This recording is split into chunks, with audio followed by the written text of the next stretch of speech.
Hi மக்களே, வணக்கம். எல்லோரும் எப்படி இருக்கீங்க? இந்த வீடியோவில் டேபிள் ரோஸ் பற்றின ஒரு சின்ன கிளாரிஃபிகேஷன் தான். என்னென்னு பார்த்தீங்கன்னா, எத்தனை கட்டிங்ஸ் கொடுப்பீங்க? 5 கொடுப்பீங்களா, 3 கொடுப்பீங்களா அப்படி கேட்டுகிட்டே இருக்கிறீங்க. அதுக்கு எனக்கு பதில் என்ன சொல்கிறதுனே தெரியல. நிறைய பேர்கிட்ட சொல்லிட்டு 5 கட்டிங் அப்படின்னு சொல்லிட்டு, அப்போ அவங்க கவுண்ட் பண்ணி பார்க்குறாங்க போல். எக்ஸ்ட்ரா இருந்துச்சுன்னா நீங்கள் என்ன பண்ணுவீங்கன்னு எனக்கு தெரியல. இப்போது இப்போ ஒரு கலர் எடுக்கிறோன்னு வைங்களேன். இப்போ இதில் 5 கட்டிங்ஸ் தான் இருக்குன்னா மிச்ச கட்டிங்ஸை நான் கட் பண்ணி எடுத்துருட்டா. இப்போ பூ இல்லாமல் இருக்குதுன்னு பார்த்தீங்களா? இதில் பூவோட கண்டிப்பாக ஒரு கலர் நான் சேர்த்து வச்சுருப்பேன். இந்த மாதிரி வச்சுருப்பேன். இது ஃபுல்லாக தான் ஒரு கலர், ஒரு கட்டிங்ஸ், ஒரு கலருக்கான ஒரு பஞ்சுன்னு கூட சொல்லலாம். இதை நீங்கள் இப்படியே ஊண்டி வைக்கிறீங்க. நிறைய பேர்ட்டு நான் ஃபோட்டோ வேணும் அப்படின்னு கேட்டு வாங்குறேன், எப்படி ஊண்டி வைக்கிறீங்க அப்படின்னு சொல்லிட்டு. இதை இப்படியே ஊண்டி வைக்கிறீங்க. தயவு செஞ்சு அப்படி வைக்காதீங்க. உடச்சி வைங்க. இந்த மாதிரி கட்டையெல்லாம் இருந்துச்சுன்னா தூக்கி போட்டுறாதீங்க தயவு செஞ்சு. அதுதான் மெயின் ஸ்டெம்மே.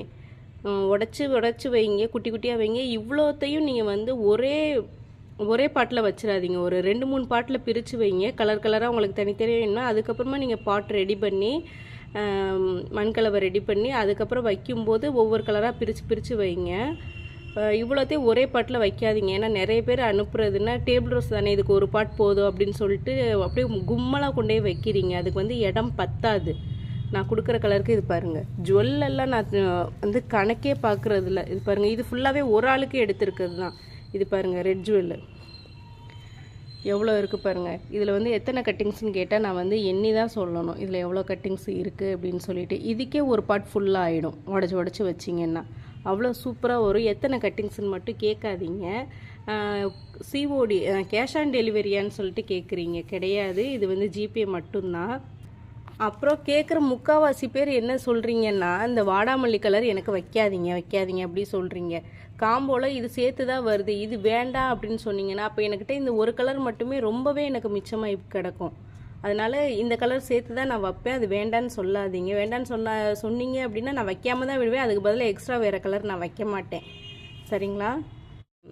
அப்புறம் ஒரு முக்கியமான விஷயம் என்னன்னு பார்த்தீங்கன்னா, விசாரிக்கிறீங்க. ஒரு மணிக்கணக்காக உட்காந்து விசாரிக்கிறீங்க. நானும் டைம் பார்க்காம உங்களுக்கு ரிப்ளை பண்ணிகிட்டே இருக்கேன். ஆனால் வாங்கவே மாட்டீங்க. அப்படி ஒருத்தவங்களோட டைமை வேஸ்ட் பண்ணாதீங்க. நீங்கள் வாங்கணும் அப்படின்ற முடிவில் இருந்தீங்கன்னா மட்டும் வாங்குங்க. ஏன்னா நீங்கள் வீடியோ பார்த்து தான் வாங்குறீங்க. வீடியோவில் ஏதாவது உங்களுக்கு டவுட் வர்ற மாதிரியோ இல்லை எதையாவது மறைச்சி ஏதாவது காட்டுறேன்னா சொல்லுங்கள் பார்ப்போம். எதுவுமே கிடையாது. நான் என்ன கொடுக்குறேன்னா அதை அப்படியே எடுத்து தான் நான் வீடியோ போட்டுட்ருக்கேன். அதனால் ரொம்ப நேரம் விசாரித்து நாள் கணக்காக நான் ஸ்டார்டிங்கில் போட்ட வீடியோவிலேருந்து இன்னும் விசாரிக்கிறவங்களாம் இருக்கிறீங்க. விசாரிச்சுட்டு எனக்கு என்னென்னு இருக்கிறீங்க. அதாவது நீங்கள் அப்படி இருக்க வேண்டாம். நீங்கள் வீடியோஸ் பார்க்குறதா இருந்தால் நீங்கள் யூடியூப்பில் போய் பாருங்கள். யூடியூப்பில் நிறைய பேர் நிறைய டிப்ஸ் கொடுத்துருப்பாங்க. நீங்கள் என்கிட்ட கேட்டு தான் நீங்கள் டிப்ஸ் தெரிஞ்சுக்கணும்னு கிடையாது. அதனால் டைம் வேஸ்ட் பண்ணாதீங்க. உங்கள் டைமும் வேஸ்ட்டு, என் டைம் ரொம்ப வேஸ்ட் ஆகுது. அதில் டேபிள் ரோஸ் வேணும்னா ஸ்க்ரீனில் தெரிகிற நம்பருக்கு வாட்ஸ்அப் மெசேஜ் பண்ணி வாங்கிக்கோங்க. வீடியோ பிடிச்சிருந்துச்சுன்னா லைக் பண்ணுங்கள். மறக்காமல் நம்ம சேனலை சப்ஸ்கிரைப் பண்ணி வச்சுக்கோங்க. தேங்க்யூ.